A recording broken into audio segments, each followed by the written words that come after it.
আস্তাগফিরুল্লাহিল আযীম আল্লাযী লা ইলাহা ইল্লা হুয়াল হাইয়ুল কাইয়্যুম ওয়া আতুবু ইলাইহি।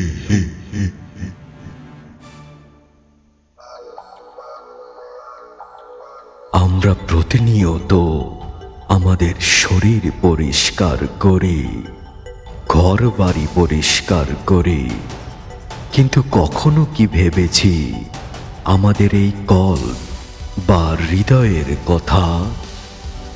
ছোট বড় অসংখ্য গুনাহের কালো দাগে আমাদের কল্প আজ অন্ধকার হয়ে গেছে।